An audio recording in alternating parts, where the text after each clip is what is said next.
And for a reaction on all of this tonight, we're going to bring in our State House insiders, Dave Wilson, our Republican strategist, Antoine Seawright, our Democratic strategist. All right, guys, so the governor basically saying he has no choice here but to do this as far as the executive order is concerned, or the state stands to lose federal funding. Antoine?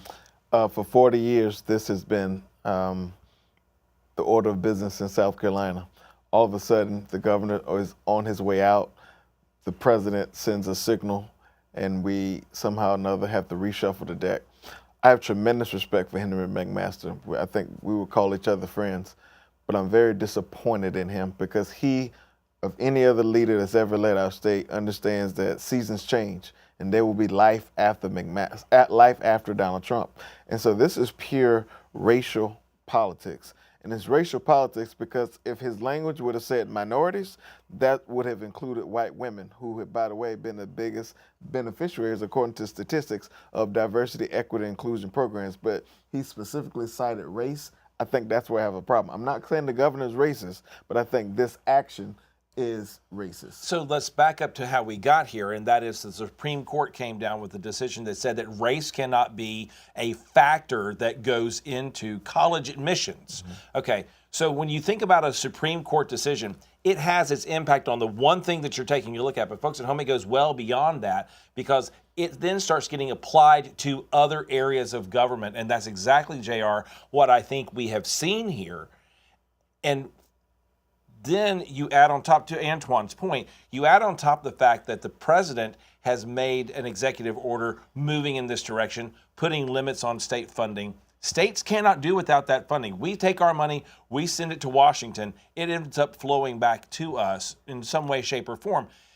But when that gets tied with the string that says you have to undo these things, that's where all of a sudden, to the governor's point, he's saying there's nothing else I can do, but I think there are other ways to approach it than the way that he has done so. And South Carolina has obviously been an exemption of a lot of things because of its relationship with Donald Trump. So I don't think there was some urgency button to press when it comes to South Carolina federal funding and race, not minorities or diversity, equity, inclusion, race specific. I think that's where the problem is. We spoke with former lawmaker Jim Felder. He was in the State House in the 70s when some of these issues were just beginning to be debated. We spoke with him last night. He believes this is a big major step backwards in South Carolina and doesn't think it's necessary, saying that we're going to undo some progress in South Carolina. Look, I'm black. I'm 40 years old. I've been black all my life. And in our community, separate, never equal has always been kind of the standard. It seems as if this is a policy prescription from the 1950s and 60s where black representation being at the table was never an idea. We were always expected to be on the menu. That's why I'm pissed off. That's why I'm frustrated. And again, I'm not saying that the governor's racist. I'm not going that far. What I'm saying is this policy prescription that he is prescribing to South Carolina very much so is racist, because if he were to use the word minorities, that covers a whole different gamut. This again goes back to the fact that when the president does something and you've got Republicans in leadership in states, there tends to be we're going to follow the leader. And very few people on the Republican side are going to turn around and shift and say, I'm going to go against the president on this, because they don't want the backlash that comes from that. And that's a very difficult thing politically for some people to try to deal with. I can understand that. The only difference is McMaster is in the last political office he will ever serve in.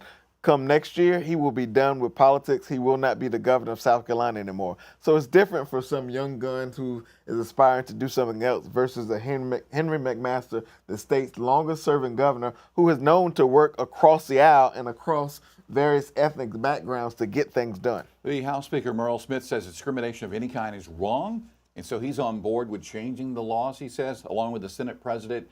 The governor feels pretty positive this is going to change in the next legislative session. I would hope so. Well, that's where we are a legislatively driven state. A Republican legislative driven state. And so with that, you have to expect that the speaker is going to be doing things in a particular direction, because guess what? He endorsed Trump. Coming up in March, people are going to be filing for office, and that's going to be where a lot of the temperature is going to be changing up and down.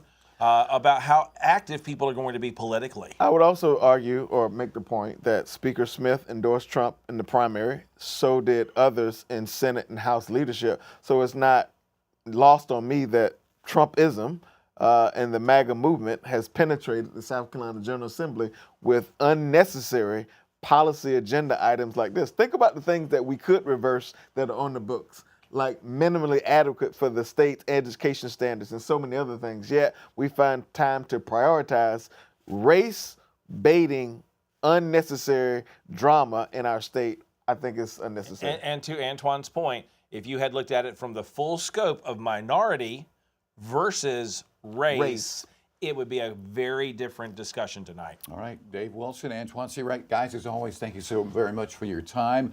We're going to take a quick break. We're going to be back with much more.